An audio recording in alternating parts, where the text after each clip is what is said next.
Okay, இப்போ நம்ம 14th sum பார்க்கலாம். An object 5 cm in length is placed at a distance of 20 cm in front of a convex mirror of radius of curvature 30 cm.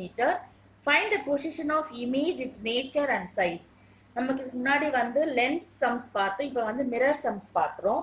First இதுல எப்பவுமே நம்ம என்ன பண்ணுவோம், எந்த sums இருந்தாலும் கொடுத்திருக்க numeric values தான் எடுத்து எழுதிட்டு அது என்ன ரெப்ரசன்ட் பண்ணுன்னு எழுதினதுக்கு அப்புறமா என்ன கொடுத்துருக்காங்கன்றது நமக்கு தெரிஞ்சிடும். அப்புறம் என்ன கேட்டிருக்காங்கன்றதை எழுதிட்டு அதை கம்பைன் பண்ற ஃபார்முலா எழுதிட்டு தெரிஞ்ச வழியை சப்ஸ்டியூட் பண்ணி தெரியாத வழியை கண்டுபிடிக்கணும். ஸோ அதுதான் எந்த ப்ராப்ளம் சம்பாதான் நம்ம பண்ண வேண்டிய விஷயம்.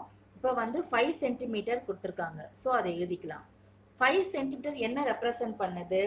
an object 5 cm in length, அதாவது ஆப்ஜெக்ட் உடைய சைஸ் வந்து 5 சென்டிமீட்டர்னு சொல்றாங்க. ஆப்ஜெக்ட் ஹைட் வந்து 5 சென்டிமீட்டர், அதுடைய சிம்பிள் வந்து HO. நெக்ஸ்ட் வேல்யூ நம்ம என்ன பார்க்குறோம்? 30 சென்டிமீட்டர். ஓகே, 20 சென்டிமீட்டர் ஒரு வேல்யூ இருக்கு, அதை எழுதிக்கலாம். 20 சென்டிமீட்டர் அது என்னது? Object is placed a distance of 20 centimeter in front of a mirror. So 20 சென்டிமீட்டர்ன்றது வந்து ஆப்ஜெக்டோட distance from the mirror. Object distance from the mirror வந்து 20 சென்டிமீட்டர் கொடுத்துருக்காங்க. அதுடைய சிம்பிள் வந்து U. இங்க வந்து மைனஸ், ஏன்னா left of the mirror. Always U is negative, ஏன்னா object is always kept on the left of the mirror. அடுத்தது 30 centimetre கொடுத்துருக்காங்க, நம்ம அதை எழுதிக்கலாம். 30 சென்டிமீட்டர் வந்து இங்க ரேடியஸ் ஆஃப் கர்வேச்சர், அதுடைய சிம்பிள் வந்து கேபிட்டல் R. இப்போ என்ன கேட்டிருக்காங்கன்னா position of image, its nature and size. Position of the இமேஜ்னா என்னது? இமேஜ் டிஸ்டன்ஸ்,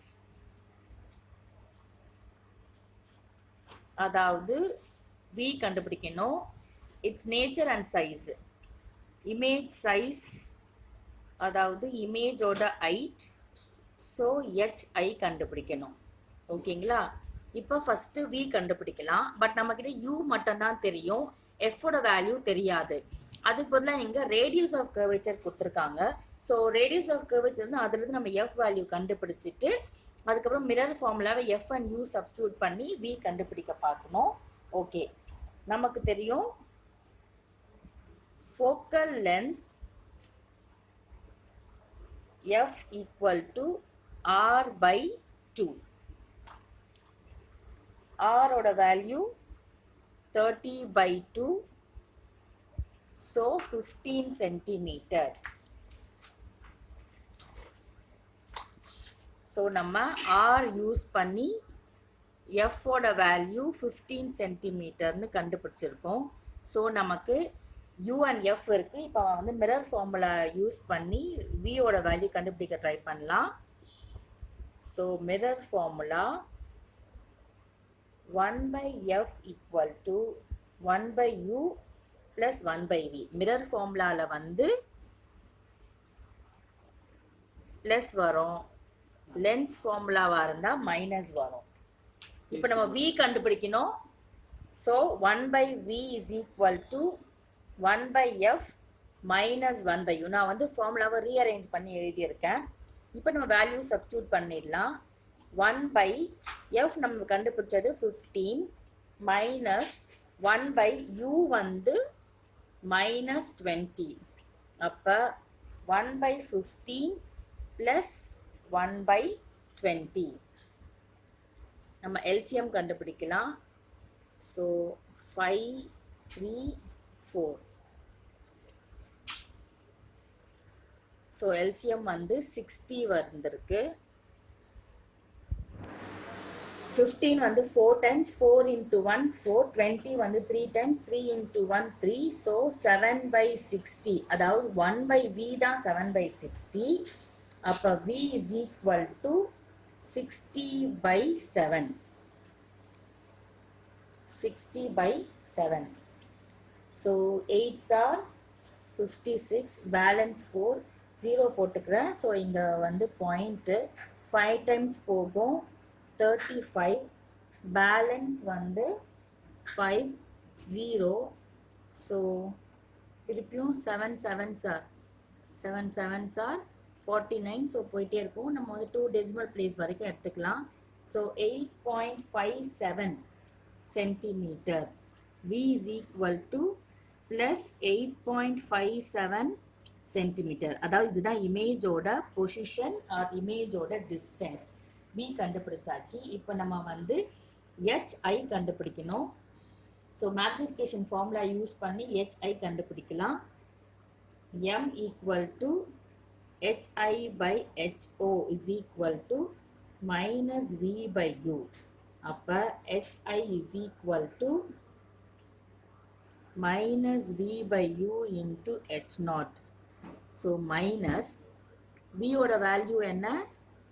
8.57 by U ஓட வேல்யூ வந்து minus 20 into HO வந்து 5.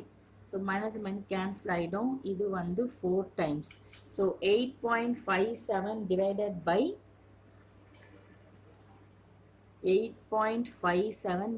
by 4. So decimal place remove பண்றதுக்காக நான் 100 multiply பண்ணா 857 by 400 வரும். அப்ப 857 by 400 னா 2 times 400. 57 போகாது. ஸோ 0 போட்டுக்கிறேன். அப்போ இங்கே பாயிண்ட் வரும். 1 time தான் போகும். 400 மீதி 170. திருப்பி ஒரு 0 போட்டுக்கிறேன். அப்போ வந்து 4 times 1600. ஸோ இது வரைக்கும் நான் எழுதிக்கிறேன். So 2.14. HI equal to 2.14 centimeter. So நம்ம வந்து இமேஜோட பொசிஷன் அண்ட் சைஸ் கண்டுபிடிச்சிட்டோம். நேச்சர் ஆஃப் த இமேஜ் என்ன? Image size and image distance கண்டுபிடிச்சிட்டோம். நேச்சர் ஆஃப் த இமேஜ் கேட்டிருக்காங்க. ஸோ இமேஜோட ஹைட் வந்து பாசிட்டிவ்ல நமக்கு வந்து பிளஸ் 2.14 சென்டிமீட்டர் ஆன்சர் வந்திருக்கு. இமேஜோட ஹைட் வந்து பாசிட்டிவ்ல வந்திருக்குன்னா அப்ப image is formed above the principal axis னு அர்த்தம். above the principal axis பாசிட்டிவ்னா above the principal axis, நெகட்டிவ்ல வந்துச்சுன்னா below the axis னா inverted image, real image guess பண்ணிக்கலாம். இங்க வந்து இமேஜோட ஹைட் வந்து பாசிட்டிவ்ல வந்திருக்கிறதுனால அப்ப அது வந்து வர்ச்சுவல் அண்ட் எரெக்ட் இமேஜ்ன்றது கன்ஃபார்ம். அது மட்டும் இல்லாம கான்வெக்ஸ் மிரர் கொடுத்துருக்காங்க. So convex mirror always forms virtual and erect image. So position of the image என்ன? நம்ம ஆல்ரெடி வியோட வேல்யூ கண்டுபிடிச்சிட்டோம். பொசிஷன் ஆஃப் தி இது வந்து வர்ச்சுவல் இமேஜ்னால இமேஜ் இஸ் ஃபார்ம்ட். இது வந்து வர்ச்சுவல் இமேஜ்னால image is formed behind the mirror. V value என்ன கண்டுபிடிச்சோம்? 8.57. So image is formed behind the mirror at 8.57 centimeter. So நம்ம position of the image கண்டுபிடிச்சாச்சு.